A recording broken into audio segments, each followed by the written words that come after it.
Yeah, here it is. Here it is. Okay.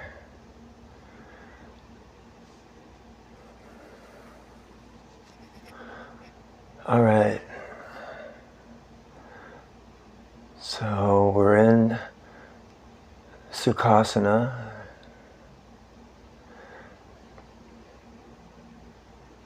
Our hands are gently on our knees, okay? Our hands are right up on our knees. Now the first thing I want to do is bring the fingers together so we touch all three of them, the thumb, the index finger, and the third finger together. So all three of them are touching each other.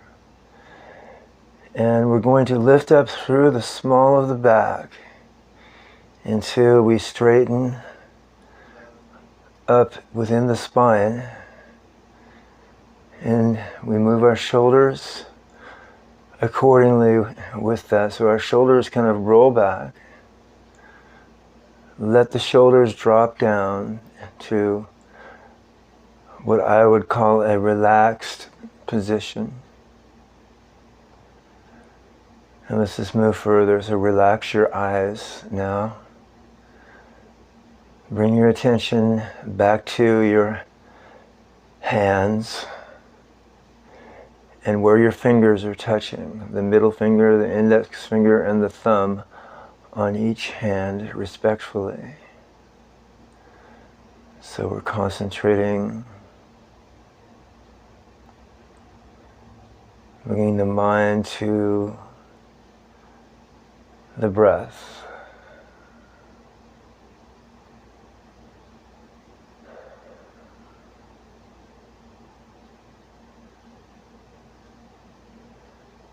Breathe in. Exhale out.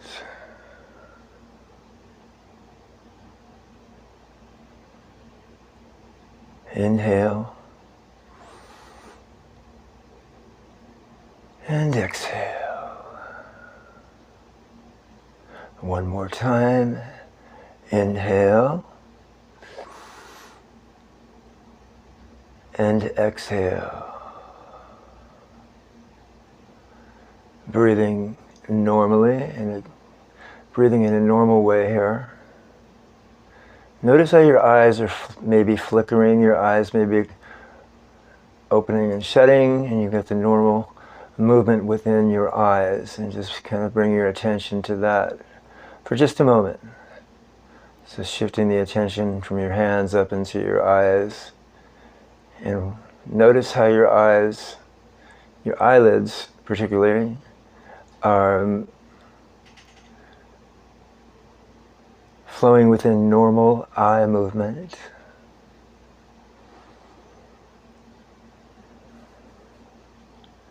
And bring the attention back to the hands once again.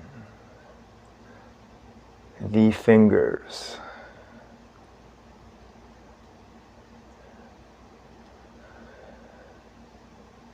Continue the breath.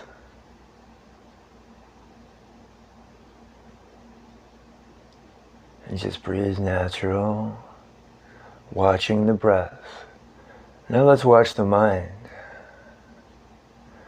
Bring your attention into the now.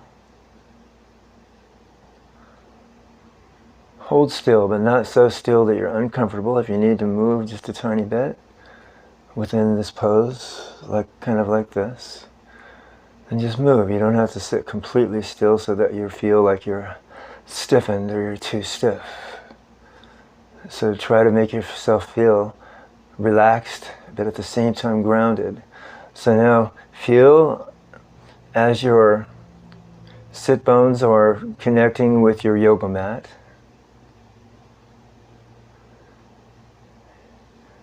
And now let's just be natural, being really natural, calm, collected into the moment. And remember, as I told you, as we were talking about the other day, just being into the moment. We don't have what happened earlier today, this afternoon. We don't have what's going to happen in 6 or 7 hours from now, tomorrow. We don't even have 20 minutes from now. We don't have even 10 minutes behind us. We have the now, which is the everlasting present moment. So all of those other times in front and in back are all connected, and it's all happening at the same time within different timelines within the whole universal system, the universal consciousness, which is the infinite consciousness. So we're connecting now by staying into this present moment. So let's move on. So let's just go right into this. And let's turn over and look to our left. Straightening up a little bit through the back. And breathe.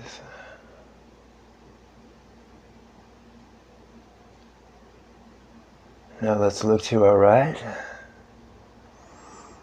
Trying to get the chin toward the shoulder, even with the shoulder.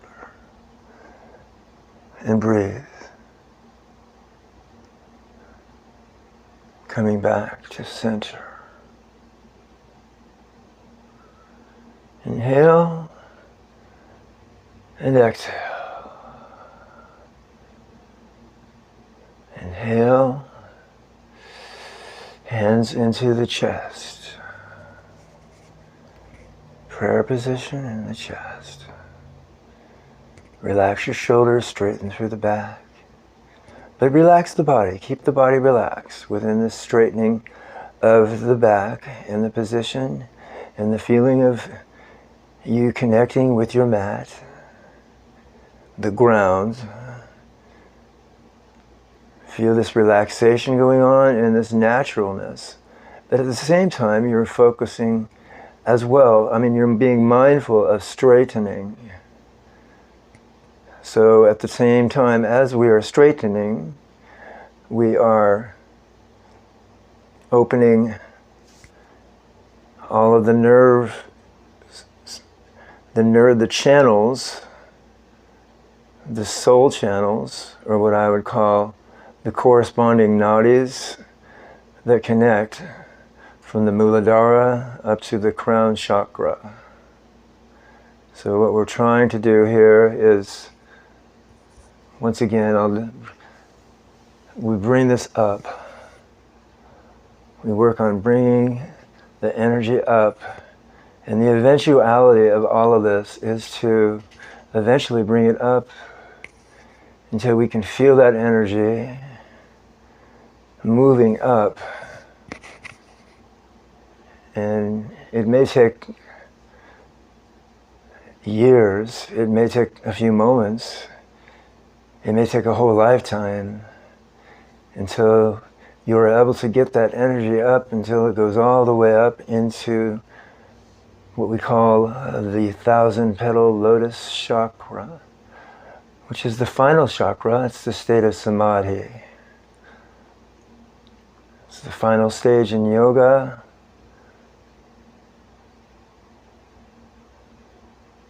Where some are able to live out of the state of Brahman or in a state of samadhi for for long periods of time. So let's just get into a more natural frame of mind now. And you don't have to take things so seriously here. So we're just going to enjoy a little bit of a yoga session tonight. And for those of you that don't know who I am, my name is Michael. Sometimes I go by Michael Jeff, which is my last name. two first names. Two first names become two. It's kind of unusual, but that's the way my name is. So a lot of people ask me, "You wait. Well, you have two first names. What's going on with that?" Yeah, so it's two. But yeah, Michael Jeff. So that I'm quite happy with that name, really. So.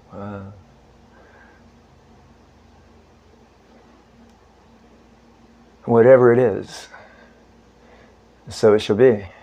That's the way that I look at things. And so never take things too seriously. Always have fun with it, you know. When you're trying to look at your breath, look at the mind, look at the moment, and trying to stay in the moment, you try to relinquish everything else and all future happenings and all previous happenings and bring yourself back into the moment. But at the same time, you're having fun. You're being natural. You're being yourself. So let's do another pose here. So let's go into let's bring the chin down toward the clavicle or toward the collarbone. Exhale. And breathe. Inhale, bring your hands underneath the chin, lift the chin up. Nice and natural here, nice and natural.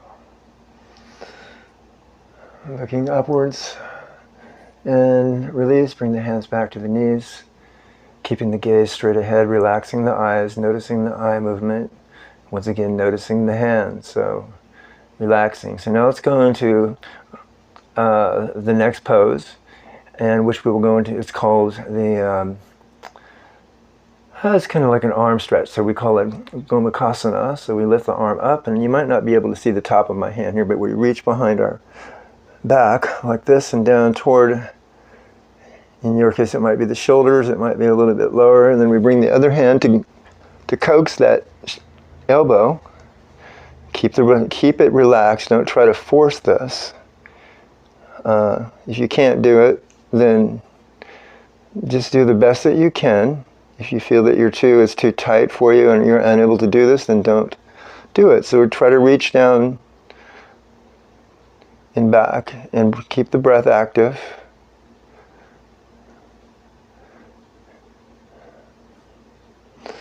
One more breath and relax, and switch arms. So it would be on your other side, which would probably be, I think here from this angle, it would be your right side. So we're kind of going into this on your right side now, gomukhasana. Gently grabbing your elbow and reaching toward the small, not toward really the small of your back, because you're not going to get down that far, but you might get to the mid, maybe toward the mid-back, probably to the top of the shoulders if you reach back with your fingers. And you're kind of coaxing the elbow with your other hand. Couple more breaths. Staying relaxed, keeping the back straight. And release. Okay, good. Exhale.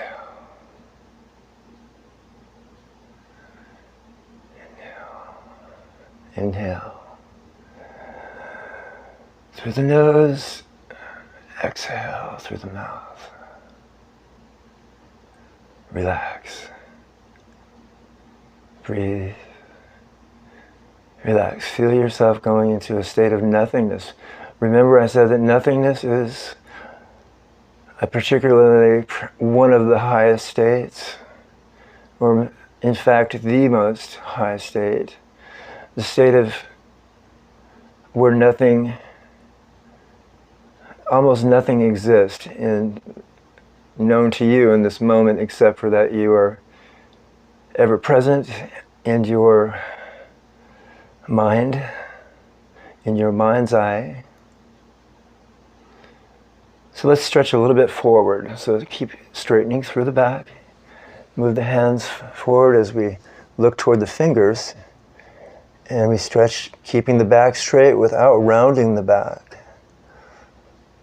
so that we keep that straightness, or that evolution of straightness, as we're looking toward our fingers, and keep relaxing the shoulders here. Straightening as we stretch down toward the ground.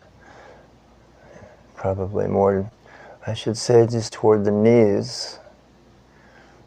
Keeping the back straight but relaxed. Try to keep that relaxation. You may have to come up a little bit because it may be too much for you. So modify the stretch. Don't go down further than that which you are unable to do. So kind of gently move the head around to keep the flexibility in the neck as you're stretching. And keep breathing within this posture. Keep breathing. Keep the breath going. Feel yourself stretching down. And then let's come back up. And hands into the chest. And inhale, lift the arms up. And exhale, down. So once again, in yoga, never go further than what you think that you can do, or what your mind is telling you that you can do. Never try to do anything that you can't do just to prove something to somebody else, or you don't have to pay attention to what anybody else is thinking. It doesn't matter. Nothing else matters but where you are in respect to with your practice of this meditation or yoga that you're doing right now. So keep it active. So let's bring the right hand over to, I believe it would be, but whichever hand it is, it will be, and bring it over the knee and cross the other arm, be the left hand around the back like this, and then kind of slowly rotate the head until we're looking back as we keep the back straight, and we're looking behind us, keeping the breath going into a side stretch. And this one here, the twisting pose, Ardha Matsyendrasana, is good for the back.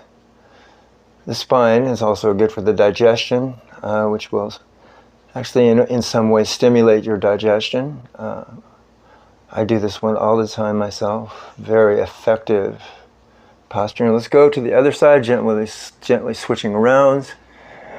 And nice and easy now. Keeping the back straight, bring the shoulder down and back. As we reach with the hand in back, relaxing the shoulder at the same time in back, so that we're not squinching the shoulder up toward our head, or as a matter of fact, we're not squinching the shoulder, so we are relaxing that shoulder and back as we try to look behind us. Once again, and this is the twisting side pose, kind of the spinal twist, twisting stretch. All right, so let's come back to center and relax. So let's go into a couple more postures, and I'm going to keep this session go on for maybe another 15 minutes, maybe another 10 minutes. If anytime you feel you need to come out of this, then just come out. You may want to come back to it at another time, and that's quite all right. I won't be offended. Of course, I won't know because I can't see what you're doing, but it's whatever is whatever. You do whatever you want to do, whatever you want to do. If you feel you want to laugh, if you want to, wherever, whenever, whatever, however, just do it. This is what yoga is. Adapt, adjust, accommodate. Yoga is the meaning of life. Yoga is how to live life in the truest sense of the word. So we kind of, take the identification process to yoga and with that respect in mind. So once again, hands in prayer. Inhale, exhale. Let's rotate around, and let's come into Let's do the single leg stretch. So we'll go into Janasarasana. So we bring one foot into the kind of the side of the inside of the leg, and we take the other hand, we put it down on our, let me move back because maybe you can't see exactly what I'm doing here. So I want to try to get in the right proportion. You're, once again, keeping the back straight. Kind of coax that knee down toward the floor. Exhale forward. Nice and easy here. So nice and easy, straightening through the back. And we exhale. And breathe. And stretch.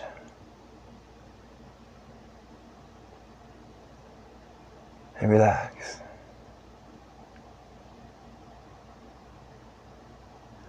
Relax into the stretch.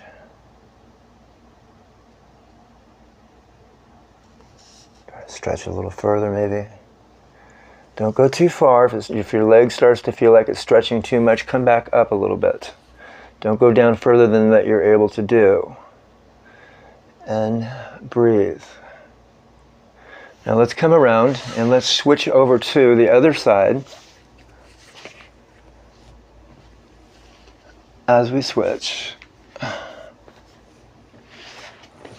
we rotate around to the opposite side. So everything in yoga is about balance. Remember, we talked about Ida and Pingala, and everything has two sides to it. Kind of a hot and cold side, but in this case it's just the story of two sides.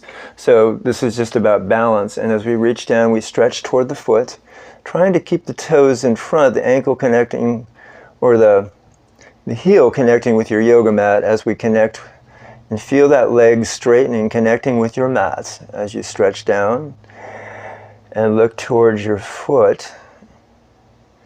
As you're stretching down, you're breathing out. And you're inhaling, and as you stretch further, you're breathing out. Inhale, exhale, try to stretch a little further, but not too far. Don't go further than what you're able to do. There's no rush. You don't have to do amazing things in this. I mean, yoga is not a competition. It's not how good you are. In fact, sometimes the better you are, the less you do. It's all about the simplest state of being, the simplest matter at hand, the simplest thing. Learning how to refrain from doing too much is really exemplifies going more advanced in yoga, is when we learn how to refrain from pushing ourselves too much and we pay attention to the mind. So we're mindful. Continue the breath.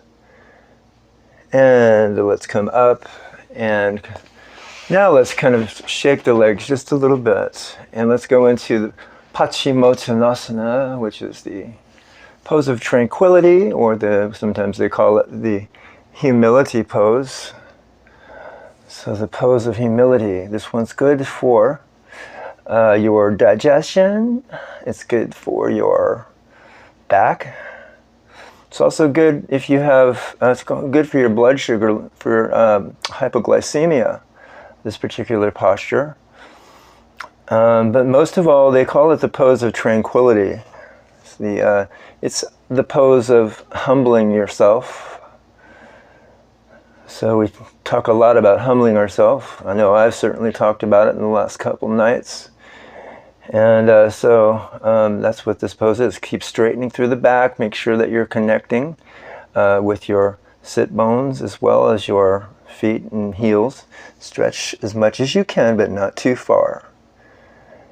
And continue the breath. Continue, continue. All of these poses are very effective, and you may not be able to do all of them during the course of a half-hour session or an hour session, so you just maybe do 10 minutes. even 10 minutes of yoga per day, or even 15 or minutes, or even 5 minutes, even if it's just 5 minutes, just a couple poses, maybe a triangle and a forward stretch or something like that, and maybe just trikonasana, just the triangle, and that's it. Just even if you just did one pose, just one pose in yoga, just for one pose in the whole day, is better than doing nothing at all. So again, we're still in that stretch. I just came up for a minute because I was trying to make eye contact with you. And okay, so continue the breath. Usually this one you can hold it for up to 5 minutes, but the rule of thumb usually is about 5, in any of the yoga postures, about 5 breaths. So as you come up, now let's inhale as we come up, lifting the arms up, straightening through the back. Bring the hands together on top, straightening, and try to bring the hands alongside the ears if you can, or as high as you can come. You don't have to come as high as I'm going, and then you exhale down, and then relax. Okay, so this is all we're going to do for tonight. And then I'll be back again on Sunday around, as I said in kind of like my preview thing the other day, probably around 4:30 or 5 on Sunday afternoon, a whole different theme. So I don't know what that's going to be. I like surprises. I like to surprise myself even sometimes and do something totally different than I thought I was going to do, or it's good to be different, to venture out, do different things, not do the same thing. Don't get in the habit of doing the same routine every single day, the same adventure, the same things, the same, I go here, I go there, at the exact same time, the same routine, because that just kind of gets you into an element of almost like never to change and to expect something different is the definition of insanity. So this is what I'm kind of alluding to, is that when we do different things, we do different adventures, we take chances, we go out of our comfort zone. Going out of the comfort zone is really what yoga is all about, and really forget about yoga, just say for life is about that. Okay, so I'm going to talk just a little bit, and we can relax now a little bit. And I just want to say one thing before I close out, and I've been meaning to bring this up, and I don't know if it's the right time to do it, but I'm just kind of going with the moment. So I have a friend that lives up in Los Angeles, in kind of the West LA area, Century City, around there. His name is Michael. And Michael, if you're watching, then I hope you're having a great night over in LA tonight. And if you happen to see this video sometime. Anyways, we knew each other back in, I would say we met probably in the mid-80s. And we were very good friends. We met over at it was called the Sports Connection, which is now 24-Hour Fitness, over on, I believe, on Ocean Park near 31st Avenue. But anyways, we had a lot of good times, and we met in the yoga class, I believe, and then we used to see each other in the men's locker room, and when we took a steam and stuff out like that after working out and stuff. And so I remember he was probably my best friend over there at the time, or at least one of my, I would say, really good friends, really good friends. And he's just a great guy. He's a great piano player. This guy is one of the best piano players I have ever known. I mean, he can transpose, he can look at sheet music and he can instantly play it without never even seen the music before. And this is something that I could never do. I can read music a little bit. I've been trained, chord charts and more simplified versions that he can look at a classical piece and just instantly play it just automatically. So he's very technically proficient as far as the piano. But anyway, so we had some adventures. We met every day in the yoga classes and stuff. And but anyways, and there's more stuff that I'll talk about along those during that time. I was about like 30 years old, 29-ish, maybe 30. And those are some really great times when I lived in Santa Monica. And I was talking about before, I was going over to the SRF, to the Lake Shrine quite often. And so this was a different time period of my life. We've all had different time periods. So me and Michael, so we had a lot of different teachers. There was another teacher named Dusty that was at the Sports Connection, which it was, I think, at the time. There was another teacher named Raghavan, who I've talked about in some of my other videos. There was a few different teachers. There was a teacher named Chris, who was very instrumental in some of my early yoga days as far as my growth in yoga.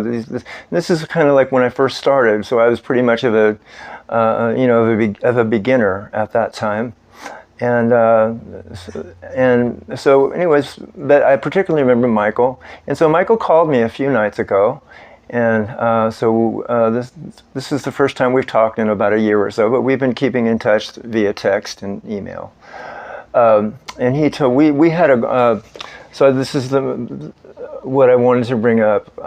And so we had one of our teachers, probably the most influential teacher that I've ever had in my whole life.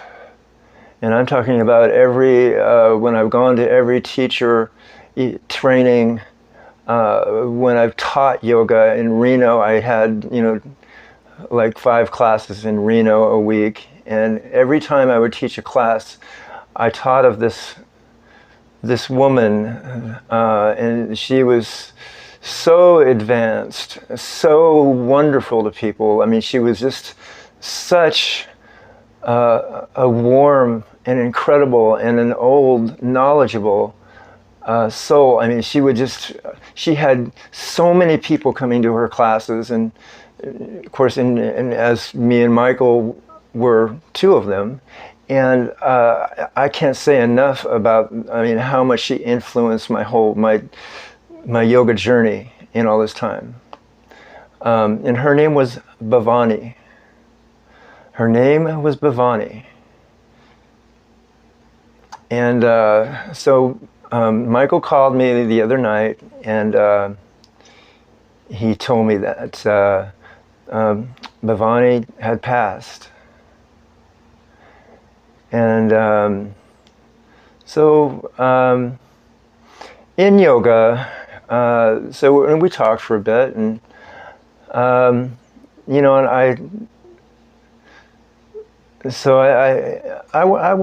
I wasn't really saddened by this, but at the same time, I was saddened for other people because they were experiencing a loss of a great teacher. She had so many followers that came to her class every Monday and Friday. It was at 10:15 in the morning, and she would make people laugh. She would tell stories in the middle of her class, and a lot of my teaching techniques kind of resonated or kind of resembled hers in some of my classes, and so I just subconsciously I picked it up, and I was able to do that. And so a lot of my technique that really helped me along the way were actually they came from her. So this is from Bhavani. But she passed away, so I told Mike, and as I tell, in the Christian life, in the yoga life, or whatever religion that it is that you practice, and I'm a Christian all my life since about 5 or 6 years old, but we have to respect other religions too. So again, we don't want to judge. But anyways, without deviating from the point, so I said to Michael, most people look at death as a sad time, they say something like, "Oh, it's so tragic that we lost that person." And they're, you hear them on the news, and they say, it's so. We lost a great person today, and it saddens us so much that we've lost that person. And I can't stand that when they say that. Really, it's because it's just coming out of the state of mala, a selfishness. When we get sad, it's okay to get sad when. Of course, we're going to get sad when your parents or your loved one dies. But when we get to the point where we're actually selfish and we're just thinking of our own selves and how sad we are, but we're not thinking for the soul that moves on into the transit, which is rebirth. It's the samsara, is the cycle of life, death, and the afterlife. And so it's a time, and Christians, this is how Christians look at it. When somebody dies, then they usually have a memorial or a funeral, but it's a time to they actually, in a way, they're sad. Yeah, of course they're sad, and they're grieving for maybe it's a family member or a great friend, but they're at the same time, it's a time to rejoice because that person has elevated and come out of the state of suffering that we're on this planet right now. We are, when we're in the physical body, we're in the realm of physical ailments, suffering, what have we, persecutions from, or you name it, just about anything. And so it's a freedom. It's free from the body. So when somebody, so you in a way, you rejoice for them. You're happy for them. But at the same time, you're never going to see this person maybe until the afterlife, because we're going to die too, because I'm going to die at some point. I don't know when, but we all have a day, and that's a whole other subject, of course. So we have to look at each day like it could be our last day. We never know. I don't know if I'll live another 10 years, another 20 years, maybe another one more year. I don't know. We don't know. But anyways, when that does happen, and you have to take that into heart, like, I'm ready. I'm ready to transcend into the next level. And, and we pray. I would pray to God, and like I was talking about in my last video, or I'm ready. Whatever, Lord, thy will be done, as it is in heaven, it is in earth. And so when that time comes, you're prepared, and you accept that. And like I said before, sometimes we don't have time to accept that, and so it just happens, and like that. So. Anyway, I just wanted to speak my mind, and to I had to bring her up because she was so important in my life, and wherever she is, I somewhere.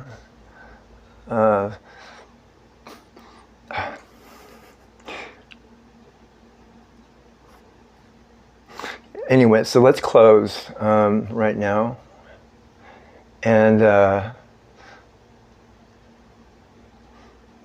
we're going to close. We're going to take a few breaths. So let's take a breath. Inhale and exhale. Inhale and exhale. Inhale.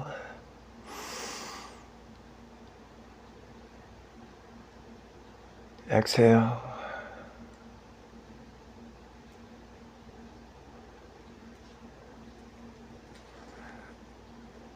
Bring your attention toward the mind's eye, toward the ajna chakra.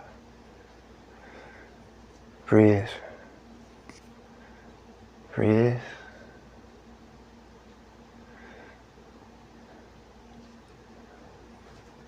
Bol Guru Shivananda Maharaja Ki. Bol Guru Vishnu Devananda Maharaja Ki. Ja. Good night, everybody.